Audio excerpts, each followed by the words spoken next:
Assalamualaikum.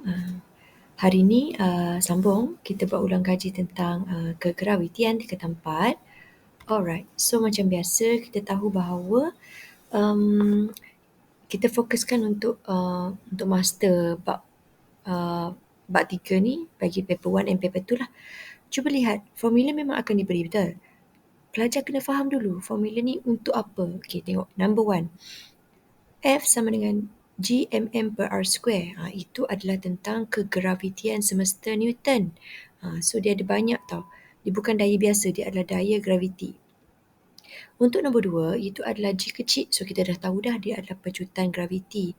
So pecutan graviti ni awak cuma guna dalam formula yang melibatkan bulan bumi. Bab 3 je. Jangan masukkan dalam bab lain. Okay, sama juga dengan formula nombor 3. Itu adalah daya apabila dia melibatkan hal laju. Dia melibatkan hal laju memusat. Okey.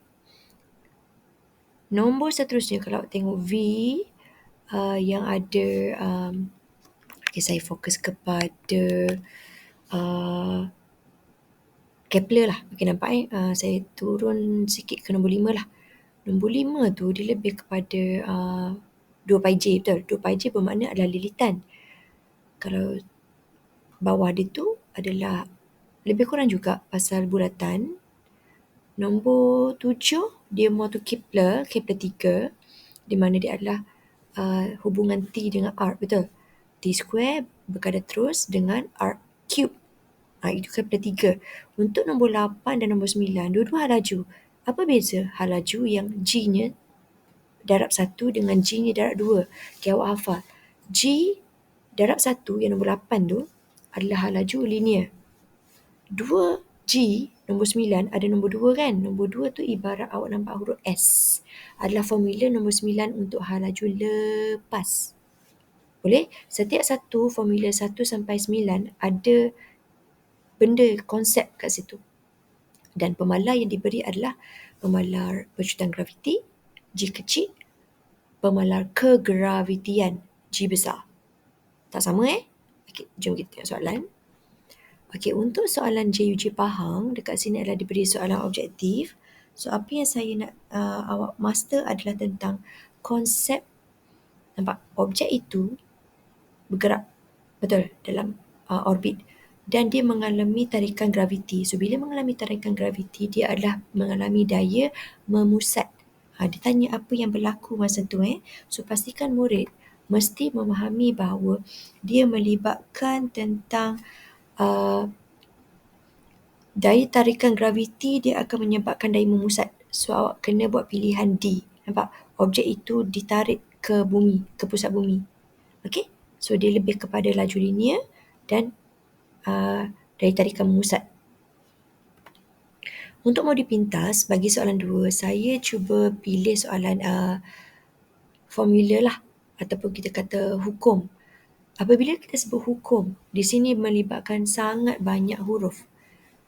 F Gmmr square, betul? So untuk formula pertama yang saya terangkan awal-awal tadi, awak tak boleh guna formula untuk terangkan konsep hukum kegravitian semesta Newton.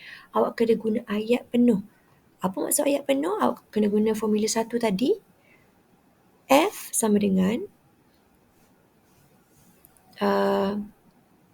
G pemalar kan? M darab M per R square, betul? So awak delete pemalar tu. So hubungan dia adalah F berkadar terus dengan mm per R square, betul? So akan tulis daya graviti berkadar terus, itu F tadi. Okay, bila nak sebut mm tu, awak kena kata hasil darab jisim pertama dan jisim kedua. Belum dapat markah So kat situ ada per kan? Bila ada per, awak kena kata berkadar songsang dengan R square ataupun kuasa 2 jarak. Jarak apa? Jarak pusat antara dua jasad. Okey, awak tak boleh guna formula. Ingat, awak tak boleh declare pun formula tu. Awak kena cerita setiap satu kuantiti fizik. Baru dapat markah.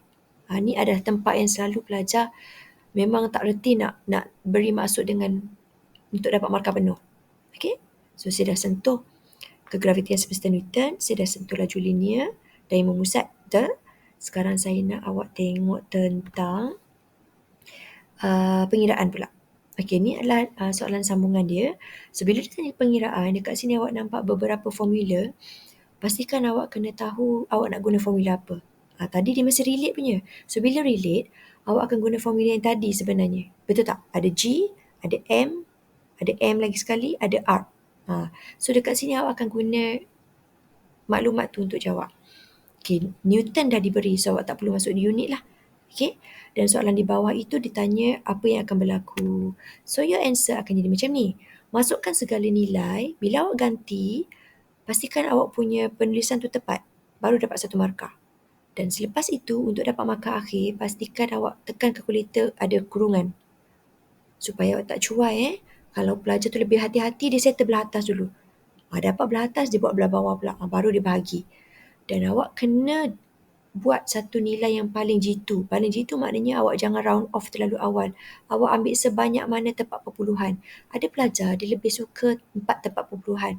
Macam tajuk ADMAT kan. Ada pelajar dia round off 3. 2 atau 1 dia kurang tepat sebenarnya. So kalau boleh buat 4 tempat perpuluhan. So answer akan jadi macam tu. Boleh jadi 49067 point ataupun awak buat dalam bentuk piawai. Tak ada masalah. Okay? Soalan seterusnya ditanya apa yang akan berlaku kepada daya sekiranya ketinggian berkurang. Dekat sini awak kena balik pada formula. Tadi hukum kegravitian semesta Newton, dia dah cakap dah kalau F besar, R kecil. F besar, M besar. So dekat situ hubungan dia. So untuk soalan pertama awak pastikan awak jawab daya bertambah. Untuk soalan kedua dia kata jisim kurang kan. So jisim berkurang, dia sama duduk dekat belah atas formula, betul?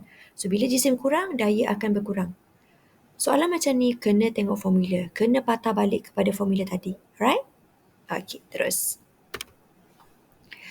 Soalan ketiga saya gunakan soalan negeri 9 di mana saya memilih soalan pecutan graviti. Dekat sini awak kena hati-hati. Soalan pecutan graviti bukannya G besar. Itu pemalar kegravitian. As I said, bukan G besar. So dia adalah G kecil. G kecil awak jangan terus ambil A. Awak nampak okey G kecil cikgu dah ajar 9.81. Tak. 9.81 hanya berlaku dalam bumi. Jelas? Dalam bumi. Jika proses ini berlaku cerita bla bla bla bla awak baca di luar bumi bermakna dia mengalami G yang semakin kecil. G yang semakin kecil. That's why awak semakin terapung. Okay?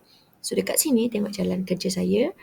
Dia sudah bagi tahu awak satelit itu bergerak pada ketinggian sekian-sekian. Betul? So bila dia bergerak ketinggian sekian-sekian, nampak yang saya buat tanda nak panah, dia adalah satu height. Height. Ketinggian. So dekat sini awak kena cari formula dekat depan yang ada G kecil. So awak akan jumpa GM per R square. Betul? Okay. R ataupun radius, jarak yang awak nak pakai. Awak jangan ambil jarak yang dia bagi R tu. Jangan ambil yang tu. Awak kena tambah dengan given ketinggian tu. Ingat lagi tak kalau baca buku teks awak ada nampak R sama dengan R besar campur H. Kat sini awak kena tambah. So bila awak tambah, saya nak awak ulang kaji, tekan kalkulator sampai awak dapat donkey, jawapan D. Dia tak boleh jadi A. Ingat, satelit tu bergerak jauh daripada atas bumi. Hati-hati Saya pilih semua soalan yang awak banyak cuai. So pastikan awak jangan terkeliru lagi. Dan soalan akhir saya juga ambil soalan tak silap lah. Saya ambil Negeri 9 sama So dia lebih kepada daya. Dekat sini ni adalah aplikasi yang saya cerita tadi.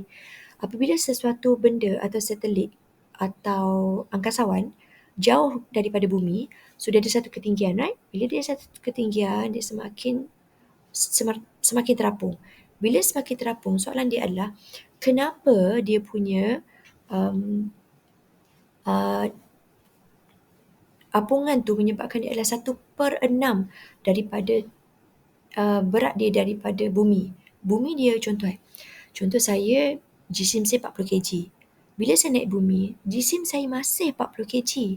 Tapi kenapa saya terapung? Atau soalan dia macam tu. Kenapa saya terapung sedangkan saya orang yang sama, jisim yang sama? So pastikan jawapan awak adalah awak mengalami daya tarikan graviti. Daya tarikan graviti tu yang menyebabkan awak semakin terapung.